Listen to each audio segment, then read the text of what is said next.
Khadija Aadan Ibraahin waxay ka mid tahay hooyooyinka Soomaaliyeed ee la nool cudurka HIV/AIDS-ka waxay rabtaa in ay fariin u gudbiso bulshada Soomaaliyeed ee daawanaysa. Khadija waxaan kugu soo dhaweynayaa barnaamijka tabiyaha ee Puntland TV waxaan rabaa bal sidii xanuunku kugu dhacay bilowga inaad warbixin kooban naga siiso.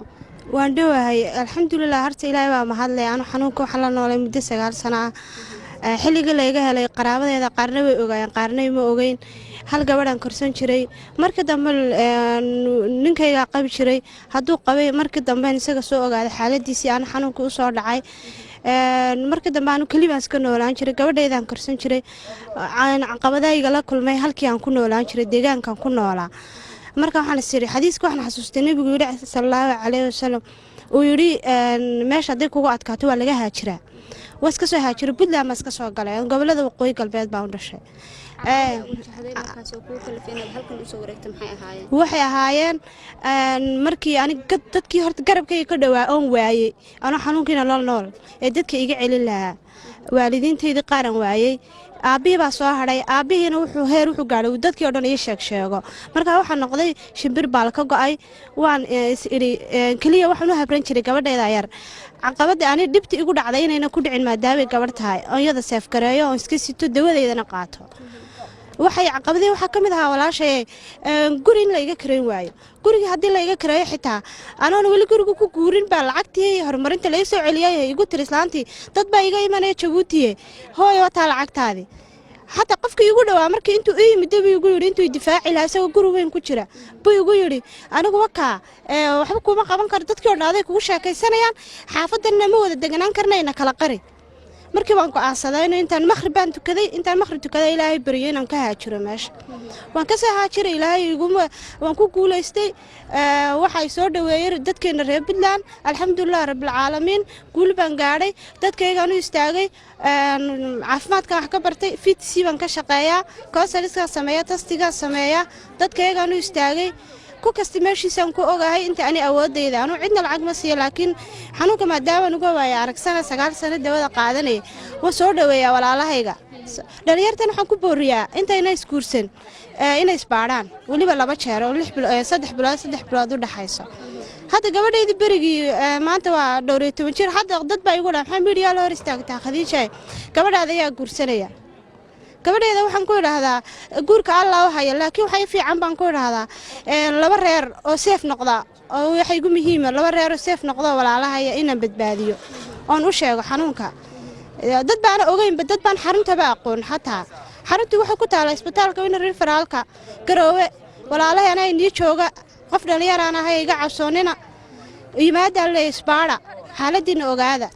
markii aad dadka xaaladahooda ogaanaysa Khadija aad ka warqabaysid dhibaatooyinka ay dadku kaaga sheekeeyeen ay kugu dhahan waan la kulanaa maxaa kamid ah dhibaatooyinka dadku markii qofka xanuunka la nool caqabadaha ugu daran ay la kulmaan waa qofkii shaqo laga soo ceeriyo nololiisa asaasiga oo dhanba ku waaya in shaqo laga soo ceeriyo in ubadkiisa iskuulka laga soo saaro in guriga lagu shiido haduu leeyahay oo la yiraahdo xaafada ka guuro inuu suuqiba ka adeegan kar waayo in xataa meeshu biyaha ka cabay loo diiday ana kamida meeshu biyaha laga cabay in la ii diiday hadda ka hor alxamdulillah maanta waa fiicanahay guri baan leeyahay dadka kuma oranayaan guri iyo hanti baan leeyahay waan ka maarmaya waan u baahanahay walaalo iyaguna way ii baahayeen laakiin waxa ku baaqaya inay walaalahay is dhowraan oo dhowrsanaado waliba jiilka cusub dadka hadda soo baxaya Khadija marka aad shaqeynayso sidoo kale ay ku imaanayaan wali dadkii inaad ka dhaadhiciso inay dawooyinka qaataan sidee bay dadku u aqbalaan markaad ka dhaadhicinayso inay dawooyinka qaataan iyo inay isbaaraanba wallahi muhiimada way igu farxaan dad badan bay igu farxaan qof markii ooyay counseling-ka uu sameeyo wada sheekaysan yeelanay dhaqaatiirtu markay qaabilaan bay ku raadaan gabadhan waa sidaas oo ila nooshahay wata shaar cad bay xiranta shaqaale caafimaad weeyaan qaar baa yiraahdo waxaan rabaa sida Khadija kale inaan ahaado noloshiisa iska sii wataa inta badan way aaminaan noloshooda iska sii wataan shaqooyinkooda iska wataan qof kasta dhalinyarana waxaan ku booriyaa inuu dawadiisa qaato sideeda kala noqdo waayo faa'iido badan buu ka helayaa fayraskii ka xidhmaya ilmo fayow buu dhalayaa dadkii buu ekaanaya hawlihiisa shaqo halkii ka wadanaya haduu wariyaha haduu askari aha qofna meeshiisii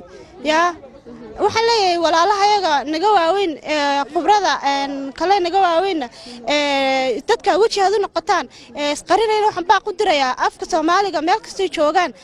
ay soo saaraan walaalahooga si ay taargad ugu noqdaan sideedoo kala soo baxaan dadkooga ha u qareemaan meel kastana ha galaan dadkaana ha la ogaadaan leh waa dad shilixsan dhinac way liitaan oo waa reer tamadeed dad bulshada waa taargad ka dhigata oo waxba ma haystaan hadday shaqaysanayaan kama dhex shaqaysan karaan ciyaal xitaa wax ma baran karaan waxay noqdaan waxay ku jiraan xabsi korka ka furan dadkaas weli ma aragtay intaad dadaalkan wadeen cid idin caawisa ama dareentay in dadkan ay u baahan yihiin in la garab istaago way jiraan daladaha ma badna dalada Puntland way jirtaa dalad Puntland ka shaqaysa laakiin ma badna khadijay nolosha oo kale in dadkaas ay nolosha wadaagaan oo iyagu wada noolaadaan baltaasi sidee bay ka dhigantahay way fiicantahay waxaan arkaa mataqaanaa wiil positive hadduu yimaado uu yidhaahdo xaasmali waxaan ka fikiraa wiilkaasi waayo intaan u baahan oo kale u baahan yahay inuu reer dhaqdo inuu wax dhalo inuu shaqaysto noloshiisu ay caadi u noqoto waxaan u keenay qof dhigiisa ah oo yadna gabadha baan u keenay dhowr reer baan isku dhisnay sida aniga saygayga Bashiir reer badan baan isku dhisnay imika ilaa 8 gaadhaya reeraha waxaan ku kaftamaa waa reerkaygii meesha kastaan tago oo ka casuumanay magaalo kastaan tago magaalooyinka Soomaalida degto dhan ilaa mustaxiil reeraan ku leeyahay gabdhaha iyo wiilashaydii baa jooga garabkana waxaan ka helay odagayga Bashiir maadaama isagu moraal haya ana xanuunka anu dumar baan ahay waxaan ugu dadka ugu nuglaaday ay dadku i caydsadeen laakiin isagu rag weyn rag dumarka way ka adkaysi badan yihiin mid labaad wuxuu igaga fiicnaa dadkooga baa barbar taagnaa oo la saag istaagay aniga laakiin waa la iga kala cararay hooyada wax saag istaagtay hooyadayna anoo yar bay iga dhimatay maadaama sidii waxaan ka fikiray inantayda sidii aniga ku dhacday inayna maanta gabadheeda ku dhicin gabadha sanadka 15aad bay ku jirtaa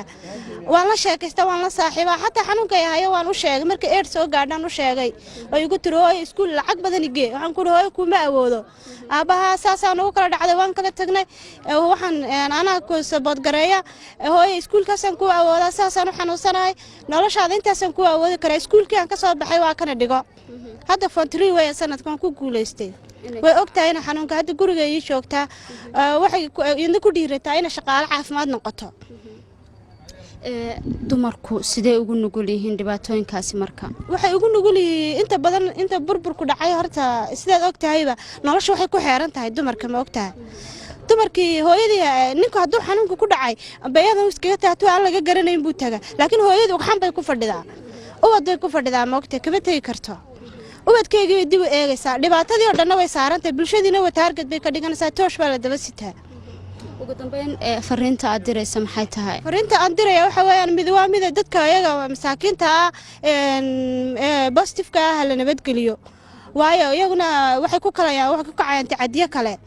mid labaad waxaan kala fariinta aan diraya waxa weeye waxyaabaha dhaqanka inkastoo soo yaraado sidii hore ahayn waxyaabaha dhaqanka gudniin wadareedka iyo